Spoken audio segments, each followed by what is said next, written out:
اربوں میں دم نہیں ہے، موالی میں سے لشکر اٹھیں گے کہ جو در حقیقت حضرت مہدی کی حکومت کو قائم کریں۔ حدیث میں یہ بھی آتا کہ اصفہان سے 70,000 یہودی دجال کا ساتھ دیں گے، کہ خراسان سے فوجیں چلیں گی جو یروشلم کو دوبارہ حاصل کریں گی، فتح کریں گی، جیسے پہلے یروشلم کھویا عربوں نے تھا، دوبارہ حاصل کیا تھا کرد نے، کرد خون صلاح الدین ایوبی رحمت اللہ علیہ۔ لیکن یہ کہ امام مہدی کی حکومت قائم کرنے کے لیے کون لوگ آئیں گے؟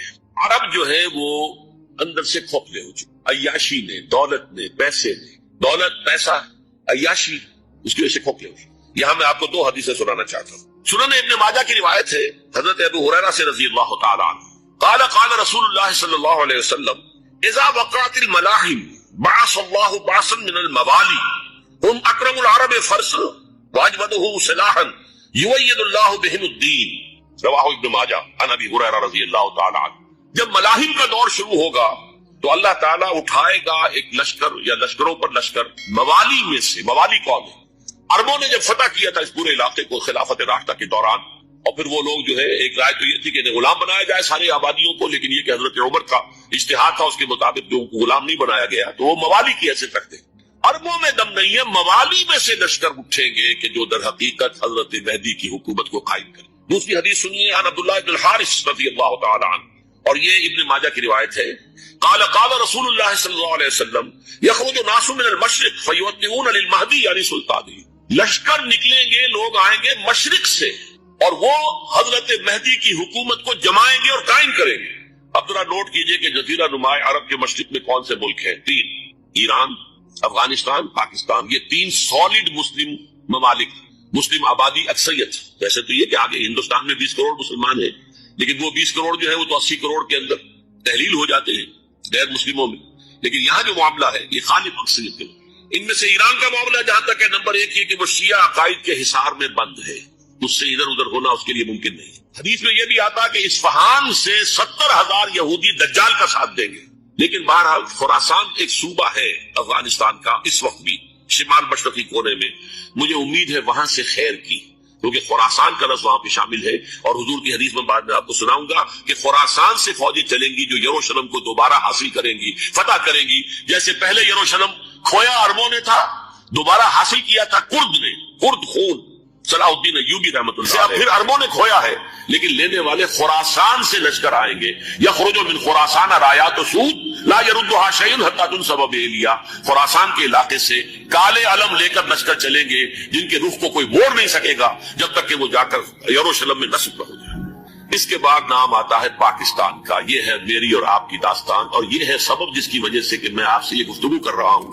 اصل میں تو کس لیے؟ محض ایک علمی استفادہ، محض اپنی بات آراء کو ظاہر کرنے کا شوق نہیں، بلکہ یہ کہ اپنی ذمہ داری ہم پہچانے کہ ہم کس مقام پر کھڑے ہیں۔ دیکھیے اس پاکستان کے بارے میں یا ہندوستان کے بارے میں علامہ اقبال نے کہا تھا اپنے ترانہ ملی میں، میرے عرب کو آئی ٹھنڈی ہوا جہاں سے، میرا وطن وہی ہے، میرا وطن وہی ہے۔ اور مجھے بتایا گیا کہ سنن ابی داؤد میں یہ روایت موجود ہے کہ حضور نے فرمایا کہ ہندوستان کی طرف سے مجھے ٹھنڈی ہوا آتی، اگرچہ مجھے وہ حدیث ابھی نہیں ملی ہے، لیکن حزب التحریر کا ایک کارڈ مجھے ملا تھا، تو اس میں اس حدیث کا اور اس میں ابن داؤد ابو داؤد کی روایت کا استفادہ موجود تھا۔ لیکن میں جو چیز آپ کو بتا چکا ہوں وہ یہ کہ الف ثانی کا پورا تجدیدی کارنامہ اس ہندوستان کی سرزمین میں ہوا۔ مجدد الف ثانی شیخ احمد سرندی، شاہ ولی اللہ دہلوی، سید احمد بریلوی، وہ تو ہمارے پاکستان میں آ کر جو ہے ان کا خون جذب ہوا ارض پاکستان میں۔ پھر شیخ الہند مولانا محمود حسن۔ تحریک خلافت چلی تو صرف ہندوستان میں چلی اور کہیں نہیں چلی۔ آزادی کی تحریک چلی پوری دنیا میں، وہ نیشنلزم کی بنیاد پر چلی، ملے نیشنلزم، عرب نیشنلزم، ترک نیشنلزم۔ ہمارے ہاں چلی تو اسلام کے نام پر پاکستان کا مطلب کیا؟ لا الہ الا اللہ۔ پھر پاکستان قائم ہوا معجزے کے طور پر، بلکہ نازل ہوا ہے لیلۃ القدر میں، انا انزلناہ فی لیلۃ القدر، جیسے قرآن نازل ہوا لیلۃ القدر میں، یہ پاکستان بھی نازل ہوا لیلۃ القدر میں۔ اس کا برقرار رہنا ابھی تک معجزہ ہے۔ ہندو یہ سمجھتا تھا، کانگریس سمجھتی تھی کہ جھٹپٹ ختم ہو جائے گا۔ پھر یہ کہ اس کا قرارداد مقاصد کا پاس ہو جانا، مزید بھی اور اضافی دفعات دستور میں آ جانا، اب کمرشل انٹرسٹ کو ربا قرار دے کر حرام قرار دینا، یہ سارے لینڈ مارکس ہیں کہ جو اشارہ کر رہے ہیں کسی چیز کی طرف، معاملہ کدھر جا رہا ہے۔ پھر یہ کہ یہ جو 14ویں صدی کے مجدد تھے شیخ الہند، اس کے بعد سے کچھ ایسی شخصیتیں عظیم پیدا ہوئی ہیں ہند میں جن کو میں سمجھتا ہوں کہ 14ویں صدی کے مجدد اور 15ویں صدی کے مجدد کے درمیان یہ 15ویں صدی کے مجدد کی راہ کو سیدھا کرنے والے، جیسے کہ حضرت یحییٰ نے کہا تھا میں تو آنے والے کا راستہ سیدھا کر رہا ہوں حضرت عیسیٰ کے لیے، ایسے ہی 15ویں صدی کے لیے امام مہدی کے لیے راستہ صاف کرنے والے سب سے پہلے علامہ اقبال، جنہوں نے اسلام کا تصور دین کی حیثیت سے دوبارہ زندہ کیا ہے، ورنہ اسلام ایک مذہب کی شکل اختیار کر چکا تھا۔ پھر مولانا مودودی، مولانا ابوالکلام آزاد حکومت الہیہ کے نعرے کے ساتھ میدان میں آئے۔ یہ اقبال نے جو تصور پیش کیا تھا اس پر عملی جدوجہد کے لیے حزب اللہ قائم ہوئی۔ نوٹ کر لیجیے 11 برس کا فرق ہے عمر کا علامہ اقبال کے اور ابوالکلام کے، اور 1913 میں جب حزب اللہ قائم کیا اس وقت علامہ اقبال کی ملی شاعری اپنے عروج کو پہنچ چکی تھی۔ پھر یہ کہ علامہ اقبال کے بعد تعبیر جو ہے اس کام کی وہ ابوالکلام نے کی، لیکن روایتی علماء نے کی شدید مخالفت کی وجہ سے وہ بدل ہو کر چھوڑ گئے، کانگریس میں شامل ہو گئے، بساط جو ہے حزب اللہ کی انہوں نے لپیٹ دی۔ پھر مولانا مودودی آئے، انہوں نے وہ ڈور جو ہے اس کا سرا تھاما، جماعت اسلامی قائم کی حکومت الہیہ ہی کے قیام کے لیے، اگرچہ میرے نزدیک یہ کہ وہ انتخابی اور ایک قومی سیاست کی ایک جماعت بن کر پاکستان میں جو ہے دلدل میں پھنس گئی ہے۔ اب ہم اس کی کوشش کر رہے ہیں تنظیم اسلامی اور یہ تحریک خلافت جس کے تحت یہ جلسہ ہو رہا ہے۔ یہ ساری چیزیں وہ ہیں کہ آپ کو سوائے پاکستان کے اور کہیں نہیں ملیں گی پوری دنیا میں۔ معلوم ہوتا ہے کہ پاکستان کو بہت بڑا رول پلے کرنا ہے اس میں، اور اس کے ساتھ اب جمع کر لیجئے افغانستان کی عمارت افغانستان، اسلامی عمارت افغانستان قائم ہو چکی ہے۔ یہ پچھلے 20 سالوں میں جو کچھ وہاں ہوتا رہا ہے اس سے پہلے تصور نہیں ہو سکتا تھا۔ علامہ اقبال کے فرزند بھی دیکھ کر آئے ہیں، تو اگرچہ وہ خود میں سمجھتا ہوں کہ خاصے انہیں آپ لبرل کہیں، آزاد خیال کہیں، لیکن اس درجے متاثر ہو کر آئے تھے کہ انہوں نے یہ کہا افغانستان میں جو میں نے حالات دیکھے ہیں کہ اگر 2-4 اور مسلمان ملکوں کے اندر یہ نظام قائم ہو جائے تو پوری دنیا مسلمان ہو جائے گی۔ یہ سب کچھ کیسے ہو رہا ہے؟ یہ آنے والے دور کی جھلکیاں ہیں۔ Coming events are casting their shadows before. یہ سب بتا رہے ہیں کہ پاکستان افغانستان کو مل کر اس میں کوئی عظیم رول پلے کرنا ہے، اور اس کے ضمن میں اب میں علامہ اقبال کے بارے میں آخری بات کہہ رہا ہوں۔ علامہ اقبال کے بارے میں عام یہ خیال ہے، انہوں نے اپنے خطبات میں مہدی کا اور نزول مسیح کا، حالانکہ میں کل پڑھ رہا تھا مولانا سعید احمد اکبر آبادی رحمۃ اللہ علیہ کا ایک مقالہ ان کا کہ علامہ اقبال نے ابن خلدون کے بارے میں یہ کہا ہے کہ مہدی کا اور نزول عیسیٰ کا دونوں کا انہوں نے انکار کیا ہے، حالانکہ ابن خلدون نے نزول عیسیٰ کا انکار نہیں کیا، صرف مہدی کا انکار کیا ہے۔ بہرحال علامہ اقبال نے خطبات میں انکار کیا ہے، لیکن یہ کہ اپنی شاعری کے اندر میں چیلنج کرتا ہوں کسی بڑے سے بڑے اقبال شناس کو، ان کا یہ شعر ذرا سنیے۔ خضر وقت از خلوت دشت حجاز آید برو، کارواں زی وادی دور و دراز آید برو۔ خضر وقت، امام وقت، رہنمائے وقت، قائد وقت، خلوت دشت حجاز، حجاز کی صحرا کی کسی خلوت گزینی سے نکل کر باہر آئیں گے۔ میں حیران ہوتا ہوں علامہ کے اس فکر پر اور اس مصرے پر۔ یہاں انہوں نے شیعہ اور سنی دونوں کے کانسیپٹ جمع کر دیے۔ شیعہ کا کانسیپٹ یہ چھپے ہوئے کسی غار میں وہاں سے برآمد ہو گئے، اور ہمارا کانسیپٹ میں ام سلمہ رضی اللہ تعالیٰ عنہ کی حدیث سنا چکا، چھپے ہوئے ہوں گے وہ وہاں پر، مدینے سے نکل کر آ کر مکے میں چھپ جائیں گے۔ اس خانہ جنگی کی حالت میں لوگ ان کی طرف دیکھ رہے ہوں گے، سوچتے ہوں گے انہیں میدان میں آنا چاہیے، کوئی پارٹ پلے کرنا چاہیے، امت کی رہنمائی کرنی چاہیے، لیکن وہ چھپیں گے، وہ کارے ہوں گے، وہ اس ذمہ داری کو قبول نہیں کرنا چاہیں گے، جا کے چھپ جائیں گے مکے میں، وہاں سے مکے والے انہیں نکالیں گے، اور وہ کارے ہوں گے، انہیں بالکل یہ پسند نہیں ہوگا کہ ذمہ داری اٹھائیں۔ تو خضر وقت خلوت دشت حجاز آیت برو، کارواں زی وادی دور و دراز آیت برو۔ کارواں جو چلے گا ان کی مدد کے لیے اس وادی دور و دراز، اس زی عظیم وادی دور و دراز، یہ وادی سندھ ہے۔ وادی سندھ جو ہے ہم سمجھتے ہیں کہ صرف یہ پاکستان اور پنجاب جو ہے یہ اس میں شامل ہے، سندھ اور پنجاب نہیں، افغانستان کا پورا مشرقی علاقہ اس میں شامل ہے۔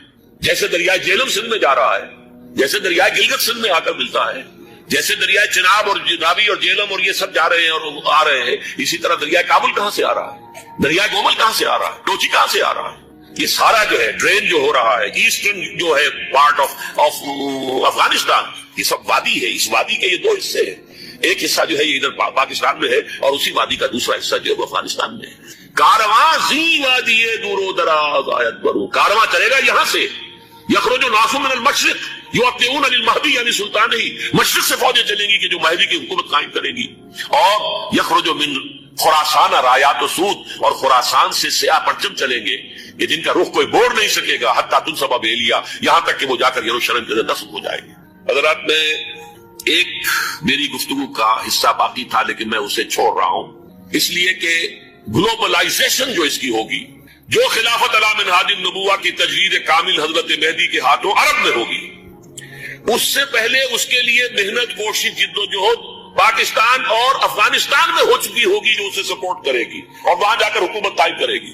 اس کے بعد گلوبلائزیشن کا جو مرحلہ اس کا ہے وہ حضرت مہدی کے ہاتھوں نہیں ہے، وہ حضرت عیسیٰ ابن مریم ان کے نزول کے بعد ہے، جن کے نزول کے بعد دجال کا خاتمہ ہوگا اور یہودیوں کا استحصال ہوگا۔ مسلمانوں پر بھی بڑی تکالیف اربوں پر آئیں گی، شدائد آئیں گے، لیکن یہ وہ میں حصہ ملتوی رکھتا ہوں کسی دوسری محفلوں، کسی دوسری مجلس اور نشست پر۔ اب میں آپ کو ذرا اس جو انسانوں میں سے انسان دشمنی کا جن کا سب سے بڑا رول ہے، میں ان کی 2000 سالہ تاریخ کا آپ کے سامنے نقشہ رکھنا چاہتا ہوں۔ ان 1400 سال کا تو میں نے صرف 4 آپ کو پوائنٹس بتائے۔ موسیٰ سے عیسیٰ تک 1400 برس علیہ الصلوۃ والسلام، 2 مرتبہ عروج، 2 مرتبہ زوال، اشیریوں کے ہاتھوں پٹوائی، بابلیوں کے ہاتھوں پٹانا، گریکس کے ہاتھوں مرمت، رومنس کے ہاتھوں۔ یہ جو 2000 سال ہے، کیونکہ اب تو ظاہر بات ہے 21ویں صدی شروع ہو گئی، 20 صدیاں حضرت مسیح کو پوری ہو گئی۔ پہلی بات نوٹ کیجیے، حضرت مسیح کی پیدائش ہے سن 1 قبل مسیح۔ یہ نکتہ آپ نے کبھی سنا ہے یا نہیں؟ جب ملینیم کا سلسلہ شروع ہوا تھا پچھلے سال، تو میں نے بیان کر دیا تھا کہ ایک عجیب حساب کے اندر انہوں نے غلطی کی ہوئی ہے۔ حضرت مسیح کی پیدائش ہوئی 25 دسمبر کو، سن انہوں نے شروع کر دیا تو اس کے بعد جنوری آئی تو پہلا سال شروع ہو گیا۔ اگر جنوری سے پہلا سال شروع ہوا تو یہ 6 دن جو ہے جو اس کے پچھلے سال میں تھے، لہذا کہا جائے گا کہ Jesus Christ was born 1 year before Christ BC۔ تو 1 قبل مسیح میں حضرت مسیح کی پیدائش ہوئی۔ یہ آخری اسرائیلی نبی اور رسول۔ یہودی علماء کی مخالفت، دشمنی، سولی پر چڑھوا دینا میں بیان کر چکا ہوں۔ سن 33 عیسوی میں جبکہ حضرت مسیح کی عمر 33 برس تھی، اللہ تعالیٰ نے انہیں زندہ اسباق پر اٹھا لیا، لیکن یہودیوں نے اپنے خیال کے مطابق انہیں سولی پر چڑھوا دیا، ان کی موت واقع۔ اگرچہ اس کے بعد یہ اختلاف ہے، یہودی کہتے ہیں وہ سولی پر چڑھ گیا، ختم ہوا، مر گیا، عیسائی کہتے ہیں نہیں، انتقال ہوا ہے مسیح کا صلیب پر، لیکن پھر وہ دوبارہ زندہ ہو گئے ہیں۔ ان کی لاش ایک غار میں رکھ دی گئی تھی، وہاں ریزریکشن ہو گیا، ان کا پاس بادل موت وہی ہو گیا، اور پھر انہیں اللہ نے زندہ آسمان پر اٹھا دیا۔ تو ہمارے اور عیسائیوں کے درمیان نوٹ کر لیجیے، یہ چیز مشترک ہے کہ حضرت مسیح آسمان پر زندہ اٹھائے گئے۔ فرق کیا ہے؟ وہ سمجھتے ہیں کہ سولی دیے گئے، سولی پر مرے، پھر زندہ ہوئے، پھر گئے۔ ہم سمجھتے ہیں کہ نہیں، وما صلبوہ وما قتلوہ، انہوں نے نہ صلیب دے سکے انہیں اور نہ انہیں قتل کر سکے، بل رفعہ اللہ الیہ، اللہ نے اٹھا لیا۔ پھر ہمارا اور یہ اس کا عیسائیوں کا ایک اور اتفاق ہے، سیکنڈ کمنگ آف جیسس، حضرت مسیح دوبارہ آئیں گے، یہ عیسائیوں کا بھی عقیدہ ہے اور ہمارا بھی۔ بہرحال تو جیسا کہ میں نے عرض کیا کہ اس وقت یہ عذاب استیصال، عذاب اکبر کے مستحق ہو چکے تھے، لیکن اللہ نے ان کی مدت دراز کی ہے۔ لیکن ان پر دنیاوی عذاب کا ایک کوڑا جو ہے اللہ تعالیٰ کی طرف سے اسی وقت برسا، دنیاوی عذاب دنیا میں رہتے ہوئے ختم نہیں کیا۔ 37 برس بعد حضرت مسیح کے رفع سماوی کے 37 برس بعد سن 70 میں یہودیوں نے بغاوت کی رومیوں کے خلاف۔ رومی ٹائٹس جنرل تھا ایک، اس نے پھر جو حملہ کیا ہے، 1,33,000 یہودی ایک دن میں قتل کیا یروشلم میں، اور ہیکل سلیمانی گرا دیا۔ وہ ہیکل پہلے بھی گرا تھا، پہلے 1400 سال کے دوران میں بھی نبوکدنضر نے گرایا تھا، لیکن پھر اس کے 150 سال بعد انہوں نے دوبارہ بنا لیا تھا، اس لیے وہ اسے سیکنڈ ٹیمپل کہتے ہیں۔ پہلا ٹیمپل جو حضرت سلیمان نے بنایا تھا، نبوکدنضر نے گرا دیا 587 قبل مسیح میں، پھر دوبارہ انہوں نے 150 سال کے بعد بنا لیا۔ وہ اس تاریخ کا حصہ ہے، میں نے جس کے بارے میں آپ کو تفصیل نہیں بتائی۔ اس میں یہ ہوا سن 70 میں وہ گرا دیا گیا، وہ آج تک گرا پڑا ہوا ہے۔ نمبر 2 یہ کہہ دیا گیا کہ یہودیوں اس ارض فلسطین سے نکل جاؤ، تم یہاں نہیں رہ سکتے۔ لہذا جس کا جہاں سینگ سمایا چلا گیا، یورپ میں چلے گئے، ایشیا میں آ گئے، عرب میں آ گئے، یہ 3 قبیلے جو رات بھی میں نے عرض کیا تھا، بنو قینقاع، بنو نذیر اور بنو قریظہ، یہ وہاں سے آ کے مدینے میں آباد ہو گئے۔ جس کا جہاں سینگ سمایا، افریقہ میں، ہندوستان میں، جہاں چلے گئے۔ ڈایاسپورا اسے کہتے ہیں، وہ آپ نوٹ کر لیجیے اس لفظ، ڈایاسپورا، ہمارا دور انتشار، جبکہ ہمیں ہماری اصل سرزمین تو فلسطین ہے، حضرت ابراہیم کا مسکن، حضرت اسحاق، حضرت یعقوب کا مسکن فلسطین، یہ ہے ہماری اصل جاگیر، یہ تو ہماری جدی پشتی جاگیر ہے، لیکن یہاں سے نکال دیے گئے سن 70 عیسوی میں، اور وہاں سے لے کے 1917 تک ان کا ڈایاسپورا جاری رہا، یہ دور انتشار۔ اس دور انتشار کے چند حصے ہیں جس کو میں چاہتا ہوں کہ آپ علیحدہ علیحدہ سمجھیں۔ دور انتشار کا جو پہلا جو ہے تقریباً 300 برس، رومی حکمران تھے، وہ یہودیوں کے بھی دشمن تھے اور عیسائیوں کے بھی دشمن تھے۔ عیسائی اور یہودی ایک دوسرے کے بھی دشمن تھے، لیکن رومی سمجھتے تھے کہ یہ ایک ہی تھیلی کے چٹے بٹے ہیں۔ رومیوں کے نزدیک عیسائی بھی یہودیوں ہی کا ایک فرقہ تھے، کوئی علیحدہ مذہب تو تھا ہی نہیں۔ لہذا رومی جو ہے رومنز، وہ ان دونوں کو ستاتے تھے، مارتے تھے، اور یہ آپس میں لڑتے تھے، یہودی عیسائیوں کو مارتے تھے، عیسائی یہودیوں کو مارتے تھے۔ یہ ہے 300 برس تک کی تاریخ۔